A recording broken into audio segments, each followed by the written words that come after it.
let's talk about some of the key economic terms and the basic concepts regarding those.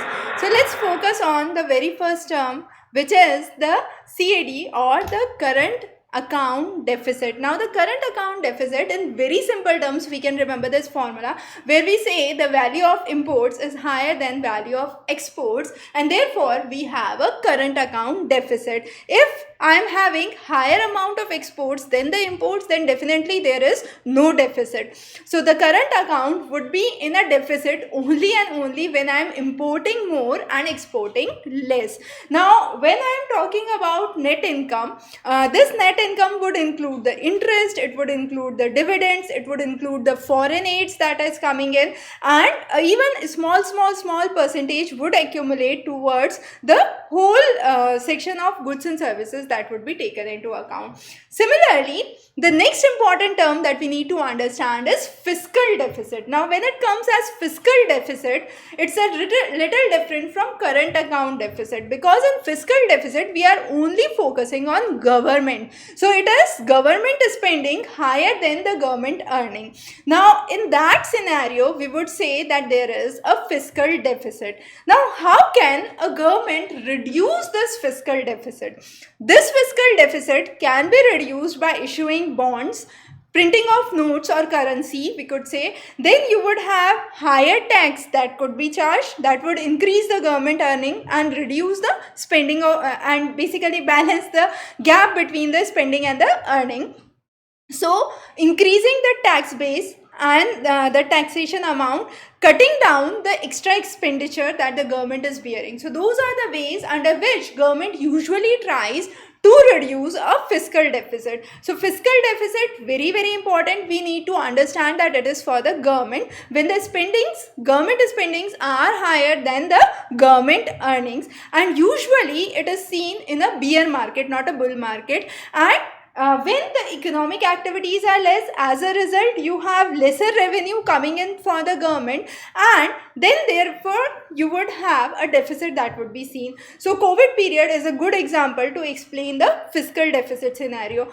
Again, you had various theories related to fiscal deficit. So Keynes was one of the scholars who basically talked about that fiscal deficit is good. Now there was a lot of debate and controversies around why he considered fiscal deficit as good, because he said that once there is a fiscal deficit, more money would come into economy, and as a result more job prospects would come in, and that would provide a greater base and equality for more people. So that was the idea what Keynes followed. But yes, there was a lot of criticism around, and there were lots of opponents who discarded his opinion. So those were the two important terms. Coming on to the next term is recapitalization. Now recapitalization implies that it's a kind of process which focuses on restructuring of a debt and an equity, and the idea is to stabilize the structure or the capital structure of a company. So recapitalization is usually taken into account in this scenario. Now what are the reasons for which recapitalization is considered? Recapitalization company usually takes into account when a fall in the share price is seen. Company tries to protect itself from adverse conditions, or there is a idea to reduce the financial obligations that a company is bearing. So in those cases recapitalization is usually considered, and of course if the scenario is very close to bankruptcy. The next is inflation. Now inflation, we have covered a separate series of lectures where we have talked about the types of inflations and the various terms where we have focused on inflation in detail. But just a quick review here, inflation is nothing but rising prices.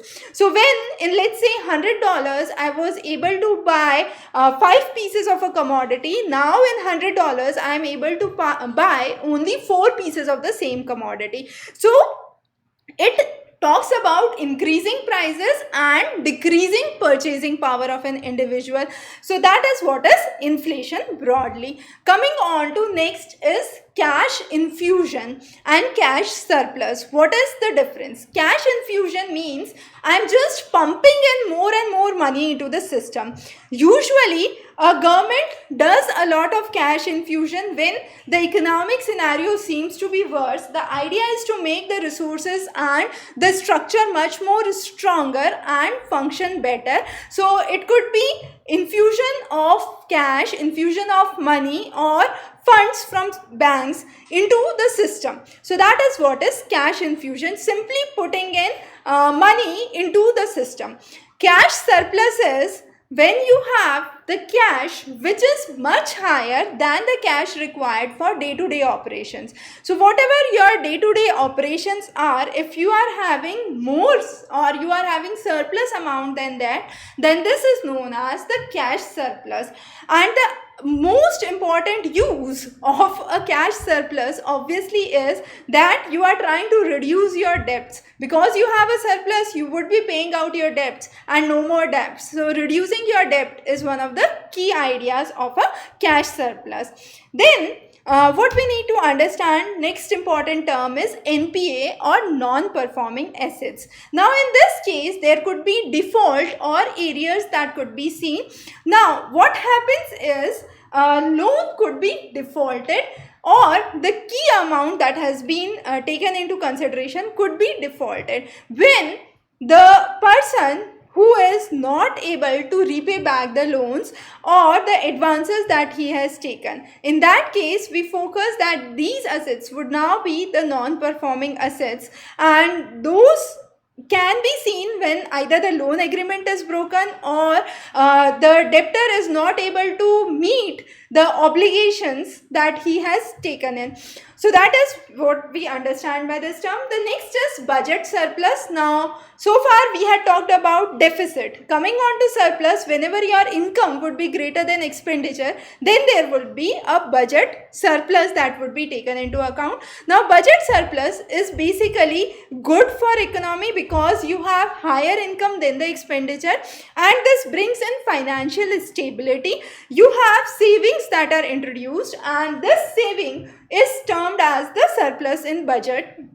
Also, you have excess cash flow that can move into businesses and government, and this is an indicator that the government is functioning and managing the resources properly. Also, it brings in that there is lesser demand for government services because there is already budget surplus, so people are less moving towards government services, and there is more tax revenue that is being collected. Obviously, since there is higher revenue, you would have income higher than expenditure, and there is surplus that can be taken from the taxation system. So those were some of the key terms under economy which we have taken into consideration. We would be covering many more interesting economic terms in the future lectures. So stay tuned for other updates from our side. Have a wonderful day ahead.